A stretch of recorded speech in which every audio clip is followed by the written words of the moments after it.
Assalamualaikum warahmatullahi taala wabarakatuh. Saya Samsul Akmal daripada bulan 11 dan bersama juga rakan-rakan saya iaitu Muhammad Hakimi, Amir Afiqah dan Nurul Nazirah.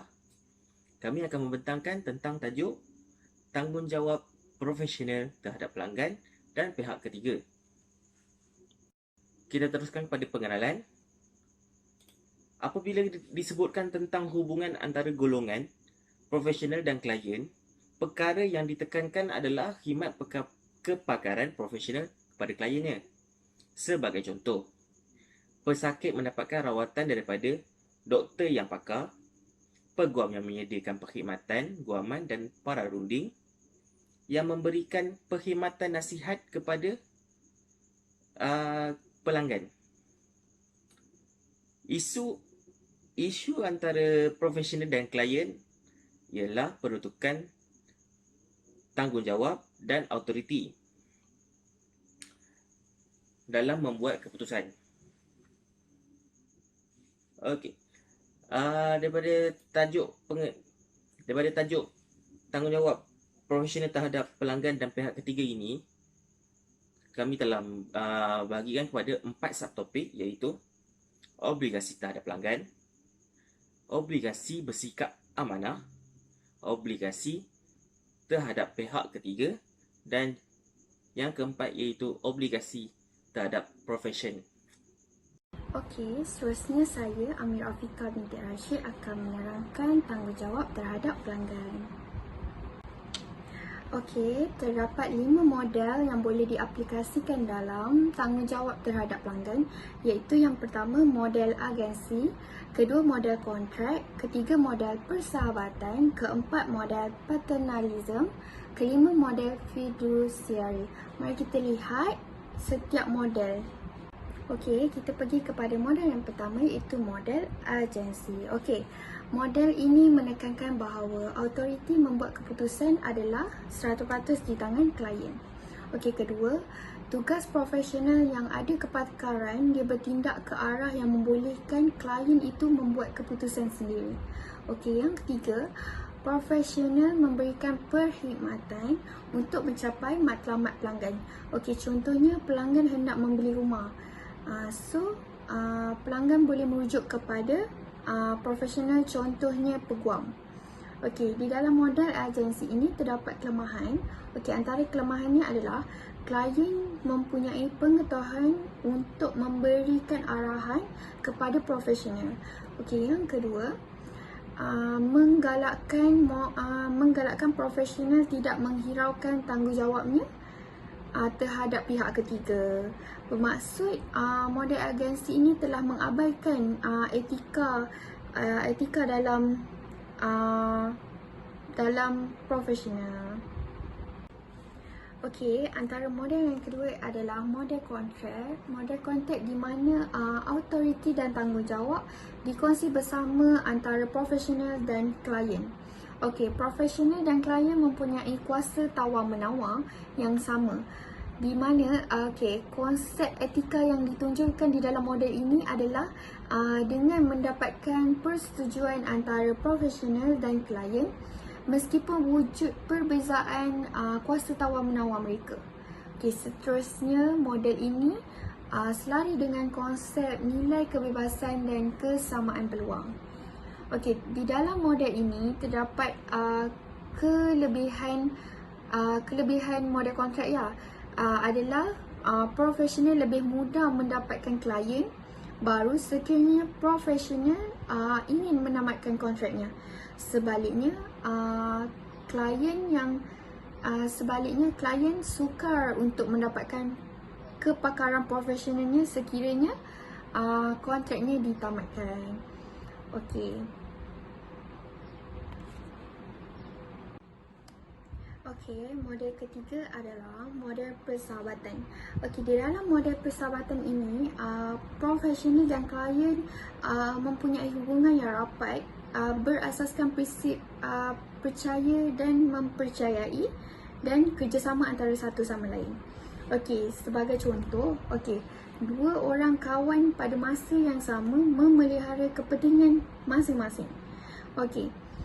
Tetapi di dalam model persahabatan ini maksud sahabat itu kurang tepat kerana profesional mempunyai tumpuan terhadap klien tetapi tidak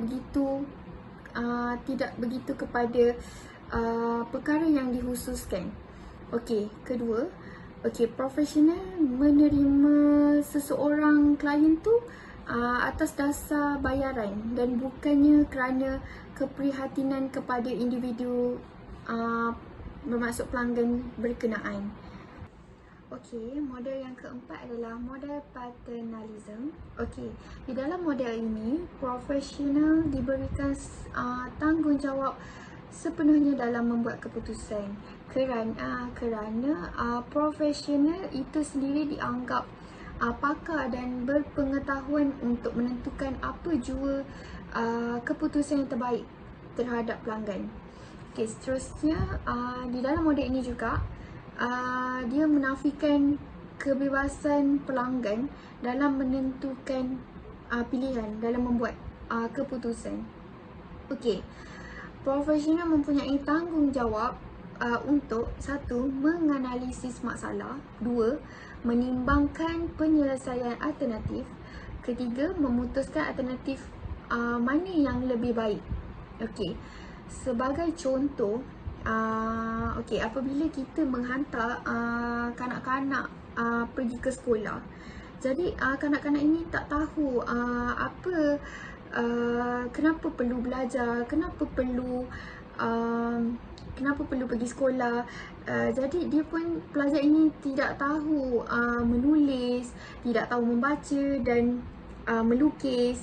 Jadi pelajar tersebut memerlukan seorang guru untuk pelajar ini diberikan pendedahan ilmu. Jadi sama juga macam model paternalism ini, seseorang klien itu amat memerlukan profesional untuk membuat keputusan yang mana lebih baik, yang mana lebih buruk, keputusan yang terakhir lah, kerana profesional ini dianggap sangat mempunyai kepakaran. Model yang terakhir sekali adalah model fiduciary. Di dalam model ini autoriti dan tanggungjawab diberikan sepenuhnya ke atas klien untuk membuat keputusan. Seterusnya adalah persetujuan dan penilaian diperlukan untuk membolehkan pelanggan itu sendiri mengambil bahagian dalam membuat keputusan, di mana pelanggan itu perlu mesti mempunyai kepercayaan sepenuhnya terhadap maklumat yang dibekalkan oleh profesional dalam membuat keputusan. Seterusnya, pelanggan itu sendiri bergantung kepada kebolehan profesional, di mana disebabkan pelanggan itu tidak dapat menguasai semua maklumat yang dibekalkan, maka profesional tersebut mempunyai tanggungjawab untuk bersikap amanah dalam semua tindakan yang dibuat. Seterusnya adalah profesional ada tanggungjawab yang lebih.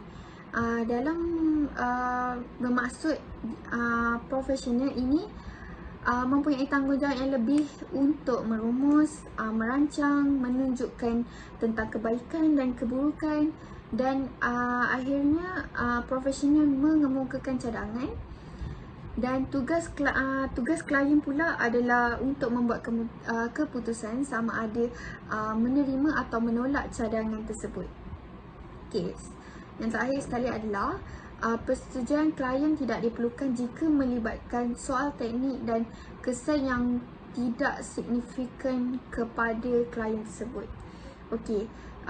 Kerana model ini sesuai untuk diaplikasikan kepada semua peringkat pelanggan, kerana model ini jelas dan model ini sangat diperlukan oleh semua pelanggan, di mana semakin kurang kemampuan seseorang pelanggan itu untuk membuat keputusan, maka semakin besarlah tanggungjawab profesional terhadap pelanggannya.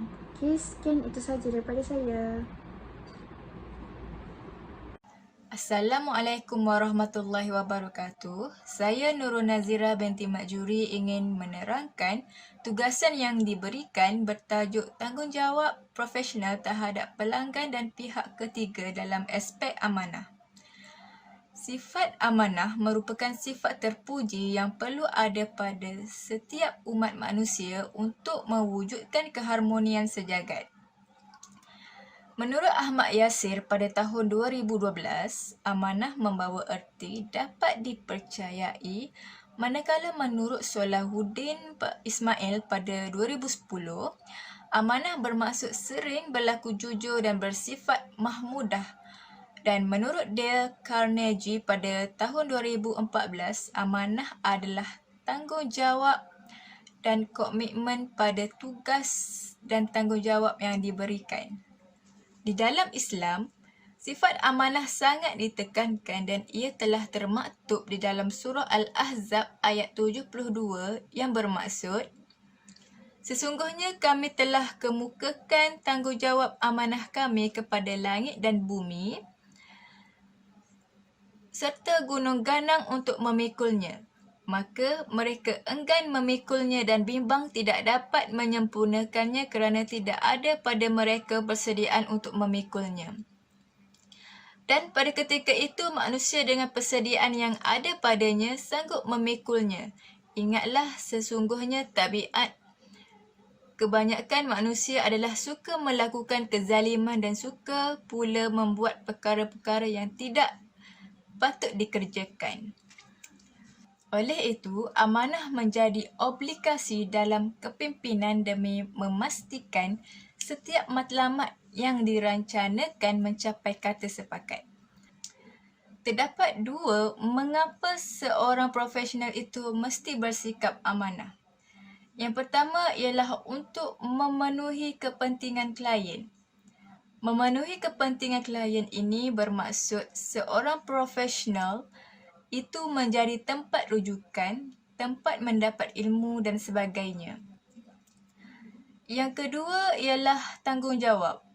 Sebagai contoh, pensyarah dipertanggungjawabkan dan bertanggungjawab dalam menjalankan amanah kepada pelajar dan juga institusi dalam memberi pendidikan dan khidmat.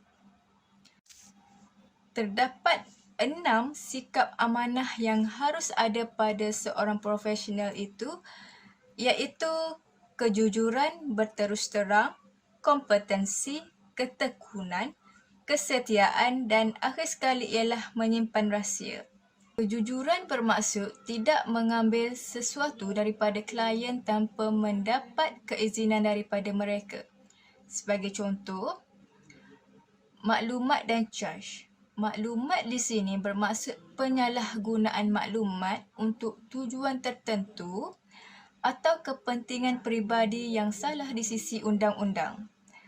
Manakala caj pula bermaksud seorang profesional itu mengenakan caj dan mengambil keuntungan yang tidak munasabah. Tidak menyalahgunakan kuasa pula bermaksud tidak pecah amanah dan mengugut klien sekiranya tidak memenuhi kehendak seorang profesional itu. Seterusnya adalah berterus terang.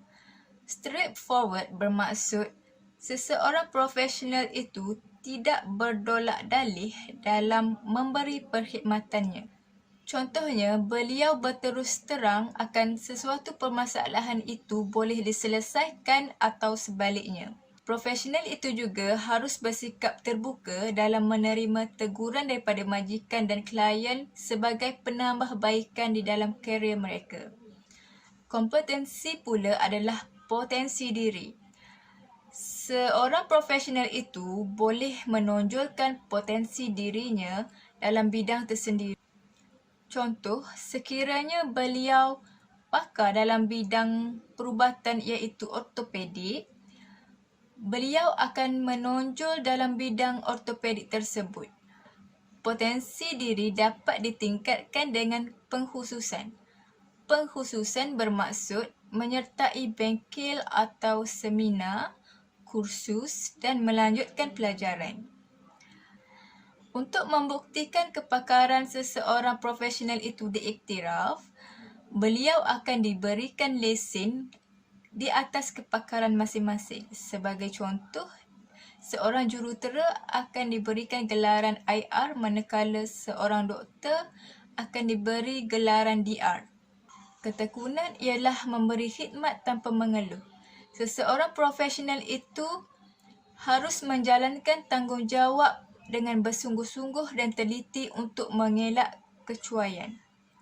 Sebagai seorang profesional, istilah kecuaian tidak boleh ada di dalam diary perkhidmatan mereka dan mereka harus menjalankan khidmat sepenuhnya tanpa berkira masa dan tenaga.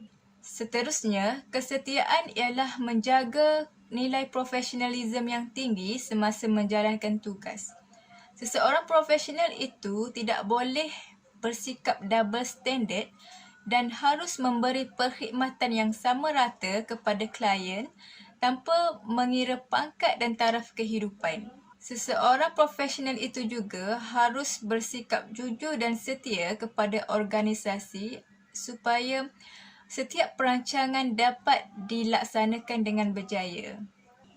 Akhir sekali, seorang profesional itu wajib menyimpan rahsia klien dan juga institusi dengan baik dan tidak membocorkan kepada pihak yang lain supaya maklumat tidak jatuh kepada tangan yang tidak bertanggungjawab.